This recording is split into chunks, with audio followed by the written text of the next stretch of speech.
Hello everyone. Welcome to my channel Anime Zone Sensei. In this video I will show you top 10 anime where main character Isekai in a new world 2021. Isekai fans will have plenty more to look forward to not just this spring but this coming summer and fall as well. However, impossibly, even though last year had over a dozen different Isekai anime series released, this year seems to have just as many, if not more. There's already been several Isekai series to air this year, from series like the second season of Reincarnated as a slime and the first season of Jobless Reincarnation. Isekai fans will have plenty more to look forward to not just this spring but this coming summer and fall as well. Not only will Jobless Reincarnation and Reincarnated as a slime make their returns, something fans are waiting for with bated breath, but My Next Life as a Villainess and more will be hitting the stands as well. If you're not subscribed yet, please be sure to subscribe my channel and press the bell icon.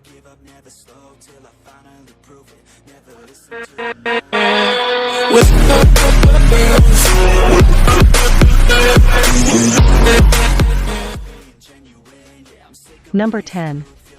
Cheat Pharmacist's slow life, making a drugstore in another world. Reiji Kiryu, formerly a corporate slave, wakes up one day in another world.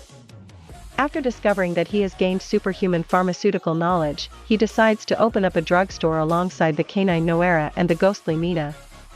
There he tends to the needs of all who visit the shop with potions and the like. Cheat Kasushi no Slow Life, Isekai and Itsukura Drugstore follows the slow but often hectic days of Reiji's drugstore.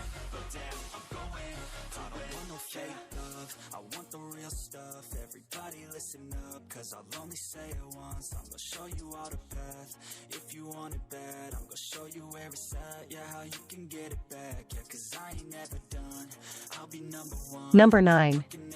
How not to summon a demon lord. When it comes to the fantasy MMORPG Cross Reverie, none can match the power of the demon king Diablo. Possessing the game's rarest artifacts and an unrivaled player level, he overpowers all foolish enough to confront him.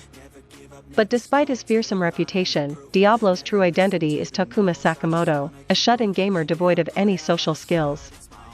Defeating hopeless challengers day by day, Takuma cares about nothing else but his virtual life, that is, until a summoning spell suddenly transports him to another world where he has Diablo's appearance. In this new world resembling his favorite game, Takuma is greeted by the two girls who summoned him, Rem Galio, a petite Pantherian adventurer, and Shara L. Greenwood, a busty elf summoner. They perform an enslavement ritual in an attempt to subjugate him, but the spell backfires and causes them to become his slaves instead.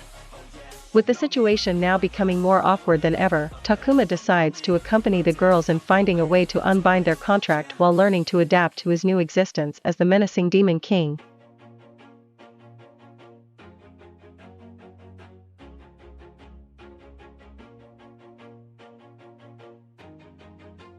Number 8.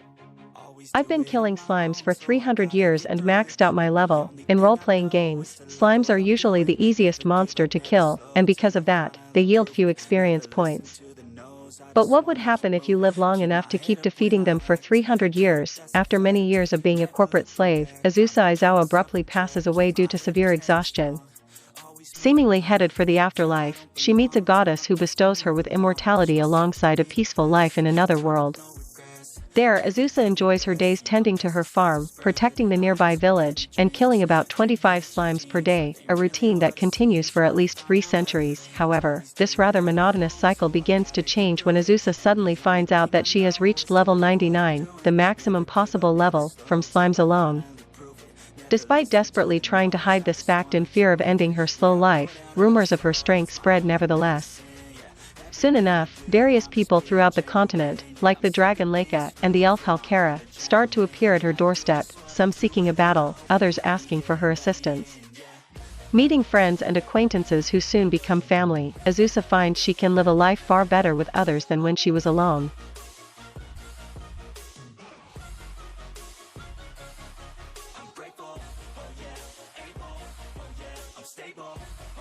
Number 7. The saint's magic power is omnipotent. Since ancient times, the citizens of Salutania have lived within a shroud of miasma, a force that brings forth monsters creating havoc around the world.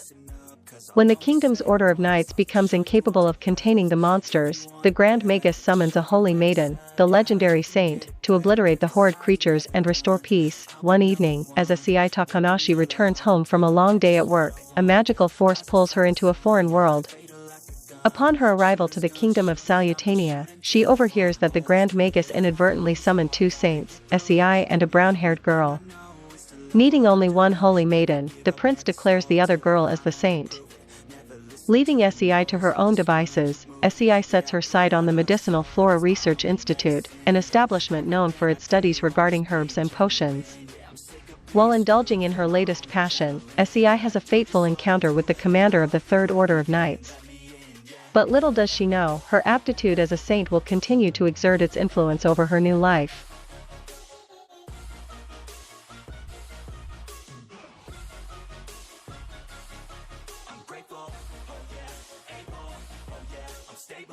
Number 6. How a realist hero rebuilt the kingdom. After the death of his grandfather, 19-year-old Kazuya Soma, an aspiring civil servant, is left all alone with no one to call family. Out of the blue, he is transported to the Elfrieden Kingdom, a small ailing country in another world, to be a hero. An ongoing war with the demon army has put the entire world in peril, and Kazuya was summoned to aid in the conflict as an offering from Elfrieden to its allies. Dissatisfied with being used as tribute, Kazuya decides to help the kingdom revamp its declining economy, not by way of adventuring or war, but through administrative reform. Abruptly declared the king of Elfrieden and betrothed to the princess, the realist hero Kazuya sets out to assemble a group of talented citizens who will assist him in his bureaucratic battles to get the kingdom back on its feet.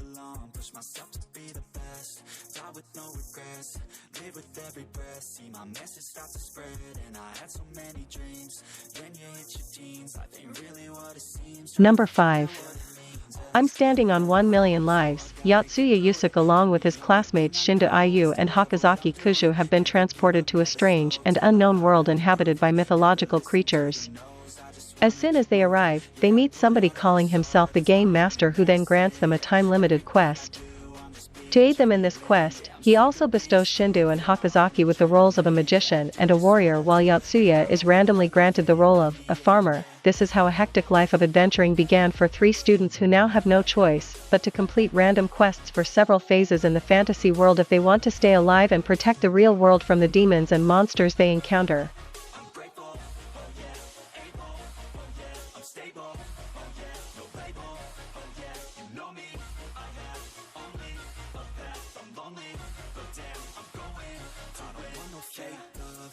Number 4.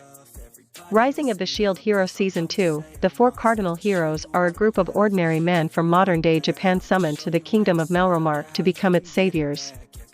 Melromark is a country plagued by the waves of catastrophe that have repeatedly ravaged the land and brought disaster to its citizens for centuries. The four heroes are respectively bestowed a sword, spear, bow, and shield to vanquish these waves. Naofumi Iwatani, an otaku, becomes cursed with the fate of being the shield hero. Armed with only a measly shield, Naofumi is belittled and ridiculed by his fellow heroes and the kingdom's people due to his weak offensive capabilities and lackluster personality. When the heroes are provided with resources and comrades to train with, Naofumi sets out with the only person willing to train alongside him, Malty Melromark.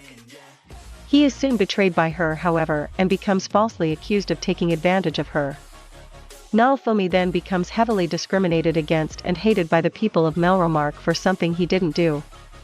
With a raging storm of hurt and mistrust in his heart, Naofumi begins his journey of strengthening himself and his reputation. Further along, however, the difficulty of being on his own sets in, so Naofumi buys a demi-human slave on the verge of death named Raphtalia to accompany him on his travels. As the waves approach the kingdom, Naofumi and Raphtalia must fight for the survival of the kingdom and protect the people of Melromark from their ill-fated future.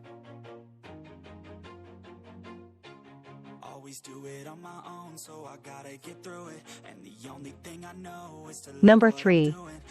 Jobless Reincarnation Season 2. Despite being bullied, scorned, and oppressed all of his life, a 34-year-old shut-in still found the resolve to attempt something heroic, only for it to end in a tragic accident.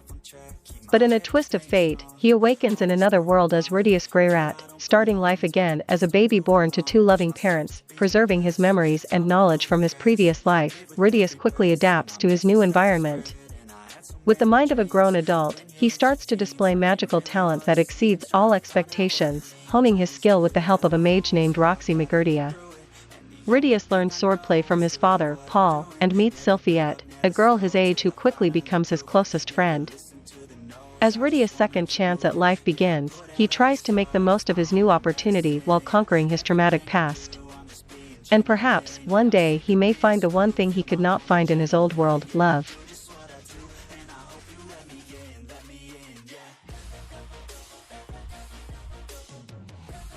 Number 2. My Next Life as a Villainess Season 2. Most people would prefer being the protagonist of a world full of adventure, be it in a game or in another world. But, unfortunately, a certain girl is not so lucky. Regaining the memories of her past life, she realizes that she was reborn in the world of Fortune Lover, one of the games she used to play. Unfortunately, the character she was reincarnated into, Katarina Clays, is the game's main antagonist, who faces utter doom in every ending. Using her extensive knowledge of the game, she takes it upon herself to escape from the chains of this accursed destiny. However, this will not be an easy feat, especially since she needs to be cautious as to not set off death flags that may speed up the impending doom she is trying to avoid. Even so, to make a change that will affect the lives of everyone around her, she strives, not as the heroine, but as the villainess.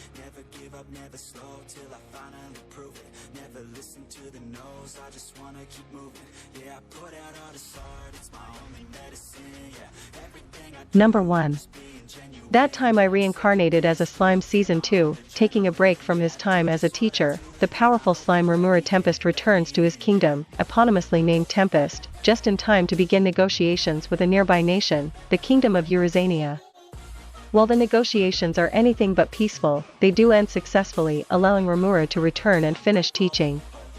When trying to again return to Tempest, this time permanently, Rimuru is stopped by a mysterious figure who is somehow able to constrain the many magical abilities he has at his disposal. In Tempest, the situation is even worse.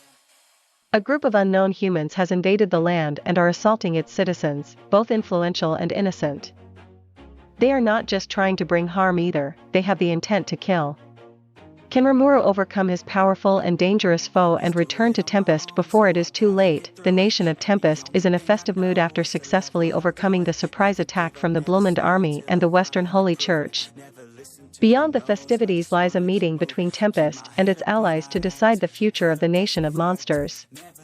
The aftermath of the Blumund invasion, Malene Nava's suspicious behavior, and the disappearance of Demon Lord Carrion, the problems seem to keep on piling up. Remura Tempest, now awakened as a true Demon Lord, decides to go on the offensive against Clayman. With the fully revived Storm Dragon Veldora, Ultimate Skill Raphael and other powerful comrades, the ruler of the Tempest is confident in taking down his enemies one by one until he can face the man pulling the strings.